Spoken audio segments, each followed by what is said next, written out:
কোরবানি ঈদের আর মাত্র কয়েকটা দিন বাকি, তো দীর্ঘ অনেক দিন পর আজকে একটু রোদে দেখা পাইলাম। বৃষ্টির শেষে একটু রোদ মনে হয় আল্লাহ তাআলা দিল। রোদের পাশাপাশি আকাশটা এত পরিমাণে সুন্দর লাগছে, এই জন্য আর কি ভাতিজা ও বন্ধুদের নিয়ে চলে গেলাম পদ্মা নদীতে গোসল করতে। আমাদের বাড়ি থেকে পদ্মা নদী বেশি একটা দূর না, তো সবাই মিলে গোসল করলাম, একসাথে অনেক মজা করলাম, অনেক হই হুল্লোড় করলাম, দেন চলে আসলাম বাসায়। তো সেদিন বাসায় আম্মু দেশি মুরগি দিয়ে লাউ দিয়ে এত মজা করে একটা তরকারি রান্না করছে। যেহেতু বৃষ্টির শেষে একটু রোদ উঠছে, আম্মু আর কি সেদিন অনেক কাজ করতেছিল। আম্মু জামা কাপড় রোদে দেওয়া শুরু করে অনেক কাজ করতেছিল, তো আমি করছিলাম আম্মুর একটু হেল্প করতেছি। আম্মু মাংসগুলা কষায় সেখানে লাউ দিয়ে এত মজা করে তরকারিটা রান্না করছে, আমি পেট ভরে ভাত খাইছি। আসসালামু আলাইকুম, কি অবস্থা সবার, কেমন আছেন? দেখেন গাইস, কি সুন্দর সবুজ প্রকৃতি। এতদিন আসলে সবকিছু একেবারে ভেজা, ভেজার শেষে একটু রোদ উঠছে, চারপাশটা এত পরিমাণে ভালো লাগতেছে, যেমন লাগতেছে পুরো পৃথিবীটা আল্লাহ তাআলা নতুন করে একটা রূপ দিছে, সব একবারে সতেজ তরতাজা। এই জন্য মাঝে মাঝে বৃষ্টির অনেক প্রয়োজন। বৃষ্টি হলে কি একবারে গাছপালা সব সতেজ হয়ে যায়, আকাশটা যেমন ক্লিয়ার পরিষ্কার, আবার গাছপালাগুলো তেমন পরিষ্কার লাগতেছে, কোনো ধুলাবালার কোনো কিছু নাই। দেখেন এই লাউটা কি চকচক করতেছে। এখন আপনারা বলতে পারেন এটাকে আপনাদের গাছের লাউ না ভাই, এটা বাজার থেকে কিনা আনা,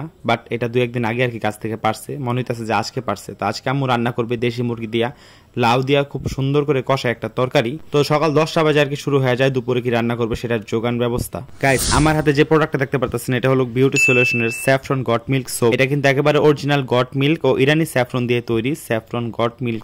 যাদের আমার মতো অয়েলি স্কিন বা সকালে ঘুম থেকে উঠে দেখেন যে স্কিনটা অনেক অয়েলি হয়ে গেছে, বা যাদের বাইরে যেতে হয় বারবার, তারা কিন্তু এই গট মিল্ক সোপটা ইউজ করতে পারে। এটা ইউজ করলে স্কিনটা অনেক গ্লো করে, অনেক ব্রাইট করে, কোনো দাগ থাকলে দূর করে। তো আমি রেগুলার ফেস ওয়াশ ইউজ করি, আপনারা জানেন, বাট আমি ফেস ওয়াশের পাশাপাশি এটা মাঝে মাঝে ইউজ করি। আমি এটার মধ্যে খুব ভালো একটা ফলাফল পাইছি, আপনারা চাইলে কিন্তু এটা ইউজ করতে পারেন। তো এখন আসি লাউ ও দেশি মুরগির প্রসঙ্গে। তো এই যে এখন আমি লাউটা কাটতেছি, আম্মুর আমি বলতেছি আম্মু লাউটা আমি কাইটা দিই। আম্মু বললো তুই পারবি না, নষ্ট করবি। আমি কই না, চেষ্টা করে দেখি।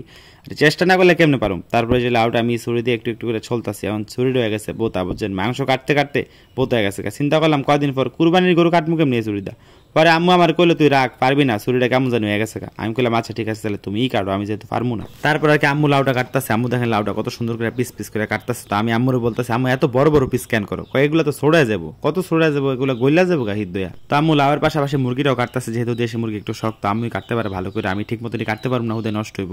তো মুরগি কাটা শেষে আম্মু আমার বললে এগুলো একটু পারলে ধোয়া, নাহলে রাখ আমি ধুমনে। আম্মু আবার গেছে একটু জামা কাপড়গুলো একটু রোদ দিতে, বুঝছেন, যে পরিমাণে বৃষ্টি হয়েছে জামা কাপড় আলটিমেটলি সবই ভিজা করে, কোনো শুকনা জামা কাপড়ই নেই। তারপরে যে মাংসগুলো কলপাড়ায় না আমি একটু ভালোভাবে ধুইতেছিলাম, আমার ধোয়ার পর আম্মু আরো 2-1 বার ধুইছিল। তারপর লাউগুলার মধ্যে একটু পানি দিয়ে ধুইতেছিলাম, চিন্তা করলাম মাংস যেহেতু ধুইছি লাউগুলো একটু ধুইয়া দিয়ে আম্মুর একটু হেল্প হইব কিনা। এখন আপনারা কইতে পারেন যে ভাই এগুলো মায়ামাসের কাম, আপনি কেন করেন? আপনাদের কথায় কিন্তু অত্যন্ত যুক্তি আছে।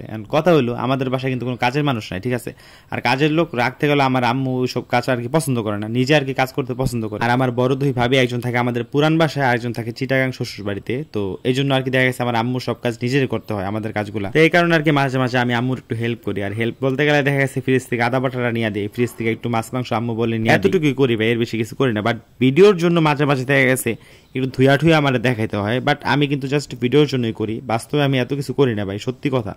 আর ভিডিওতে আমার আব্বু বলছে আমার আম্মুর হাতও দেখাইতে না, তাও আর কি মাঝে মাঝে দেখানো হয়ে যায়, কিছু করার নাই। তো এই জন্য আর কি মাঝে মাঝে আমার একটু অনেক কাজই করে দেখাইতে হয়। বাট অনেকে ভালো দিকে নিলেও সবাই কিন্তু ভালো দিকে নেয় না, 2-1 জন আর কি একটু খারাপ চোখে দেখে। বাট ভিডিওর সাথে বাস্তবে আমার মিলেন না, ভিডিওর সাথে বাস্তবটা অনেকটা ভিন্ন। তো বাসায় আম্মু দেশি মুরগি দিয়ে লাউ দিয়ে রান্না করতেছে, আপনারা দেখছেন। তো ওগুলা রাইখা আর কি আমি এখন চলে আসছি বন্ধুদের নিয়ে, ভাতিজাদের নিয়ে একটু নদীর পাড় গোসল করতে। তো দেখেন চারপাশটা এত পরিমাণে সুন্দর, আকাশ, কচুরিপানা, কলা গাছ, পাশে গরুর ঘর, এত পরিমাণে সুন্দর একটা পরিবেশ, সেটা বলার বাইরে, আপনারা তো দেখতেছেন। তারপরে যে একটু পানি পাড়ায় যাইতেছিলাম, এন্ড আবার বৃষ্টির পানির কারণে অনেকটা পানি জমে গেছে।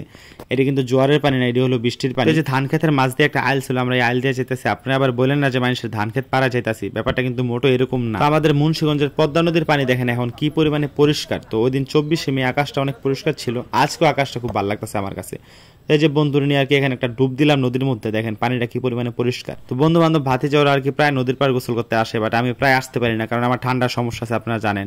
আমি একটু বেশি গোসল করলে আমার ঠান্ডা লেগে যাবো গা। তো এখন চিন্তা করলাম যে ফুটবল খেলুম, বুঝছেন। তো দেখলাম যে আশেপাশে ছোট ভাইরা আছে, তো চিন্তা করলাম একটু সবাই মিলে ফুটবল খেলি। গাইস, আমার কিন্তু খেলার মধ্যে ফুটবল খেলাটা আর র্যাকেট খেলাটা আমার খুব পছন্দের, কিন্তু ফুটবল আমি খেলতে পারি না। ছোটকালে একটু খেলতাম, আমার মানে নখ চিপার সমস্যা আছে পায়ের মধ্যে, এই জন্য আর কি একটু বেশি খেললে পায়ের মধ্যে অনেক ব্যথা করে। এই কারণে কোথাও একটা ইভেন্টে গেলে জুতা পরে যেতে পারি না, জুতা পরলেও আধা ঘন্টা পর আর কি ব্যথা শুরু হয়ে যায়। এই জন্য আর কি ফুটবল তেমন একটা খেলতে পারি না, বা বেশি একটা দৌড়াইতে পারি না, নয়তো আর কি ফুটবল খেলার প্রতি অনেক ইন্টারেস্ট ছিল। তো অনেকক্ষণ ফুটবল খেলার পর সবাই বলতেছিল যে এদিকে আশেপাশে অনেক চাই পাচ্ছে, চায় না চাই, বুঝছেন। তো এখানে মাছ আছে কিনা আমরা দেখি।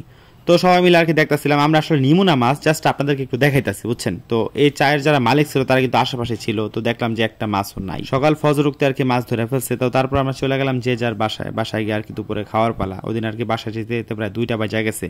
তো তো বাসায় এসে দেখলাম যে আম্মু দেখেন এই যে দেশি মুরগি দিয়ে লাউ দিয়ে রান্না করছে, একবারে মানে তরকারিটা একবারে লাউটা একবারে ক্ষয়ে গেছে, যেটাকে বলে লাউটা গলে গেছে। তো আম্মু আমার লেগ পিস দিল, তারপরে এই যে এখন একটু ভাজি নিছিলাম। আম্মু লাউ দিয়া দেশি মুরগির মাংসটা রান্না করছিল, সাথে কিন্তু লাউয়ের চোখলা ভাজি করছিল। তো লাউয়ের চোখলা ভাজিটা আমার কাছে খুব মজা লাগে, এটা আমি মাঝে মাঝে খাই বাসায় রান্না করলে। তো সেদিন দুপুরে খাওয়া দাওয়াটা খুব মজা লাগছিল, আম্মুর হাতের এই ভাজিটাও মজা লাগছে, আম্মুর হাতের লাউ দিয়া দেশি মুরগির মাংসটাও মজা লাগছে। তো আপনাদের কাদের কাদের কাছে ভিডিওটা ভালো লাগছে, আর আজকের দিনটাও কিন্তু খুব ভালো লাগছে, দিনটা খুব ভালো কাটছে। সবাইকে ঈদের অগ্রিম শুভেচ্ছা, ভালো থাকবেন, আল্লাহ হাফেজ।